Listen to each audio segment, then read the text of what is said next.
The Kid Leroy is a perfect example, just like Moray, in the sense where it's like people feel like they're industry plants, where it's like if you pay attention, you saw the work beforehand. And I was somebody that found out about Moray the same time everybody else did. And People act like people act like the whole artist's like journey should be on camera or something. It's right, weird. Like if you can't see it from start to finish, it must be bullshit. yeah, And sometimes this shit does happen fast. It is at the end of the day all about who you know. BFB the Pac Man. People probably thought he might have been industry plant at one point. You can't look at him like that now, but he was putting in hella work. Had already been spam DMing everybody that you could possibly even think of, probably. Mm-hmm. And he made a dope song. Got Sada Baby on the remix because he paid him, and then had Say Cheese promote it, and he was up out of here. Like it's all about. But people probably were like, "Oh, that's too fast. Who the fuck is this? He's making funny songs. How'd he get a Sada Baby feature? Like, well, fuck, you got to play the game. Like it's simpler than people try to make it seem." It really is. Same way everything else in life works, but they want to look at this like it's different. Yep. And it's just because they're not understanding how it works. It's a political thing. It's a networking thing. There's some hands that got to be shook and some lines you got to sign on, metaphorically speaking. Right. Sometimes Right. literally, Right. but mostly metaphorically is what I meant. It's like you said. It's a huge play ball thing. Mm-hmm. People neglect every job you've ever had. I don't care what you did, especially if it wasn't like if you didn't make that company.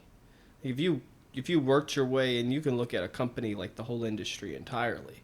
Like if you didn't create that industry, like there's a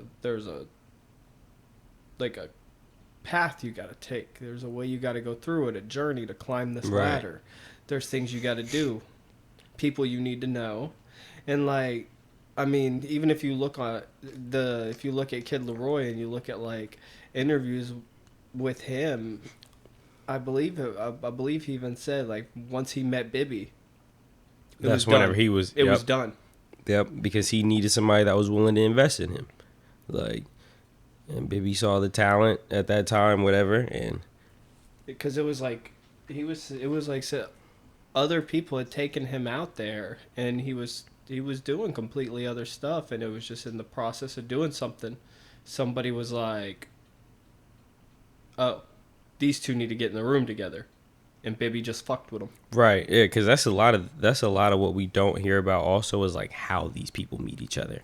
Yeah, there's a You whole. know? That's why I didn't want to talk too much into it, because there's a whole interview out there and a whole video you can watch it. I'll tell you about it. I don't know. But no, yeah, but with that's most artists, for the most part, what happened. and that was one that actually had it documented where most people want, but then even though it is documented, people don't look into it because people are still gonna act like he blew up too fast, da da da. Like the kid blew up when he was supposed to blow up. Like it's the timing, it's the life sometimes.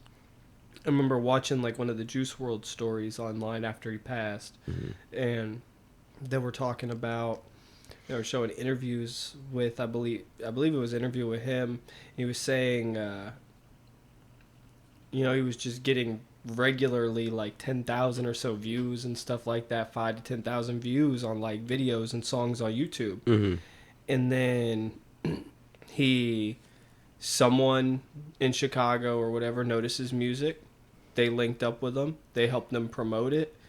Through that, he met Bibby. And after that, He was good. it was just done. That's It was fire. just done. And it happened so fast. When But I he mean put in it the was work. within like a year, he went from not really getting anything to millions of streams and plays on YouTubes and various platforms, all because he put in the work and he navigated that ladder and he got in that room with the right people. We were talking about that before, where Nip said like he put in all this work and like he ended up literally getting paid for work, like music that he recorded like years prior. And he was like, damn, like that was like at the time whenever he was recording that music and he wasn't getting paid for it, he was like, fuck, like I'm like, it was kind of discouraging. And then some shit happened, whatever. And then basically, long story long, it fast forward to like a couple years later, he was doing some completely different shit. But the people that signed him ended up signing him off the old music that he had already recorded.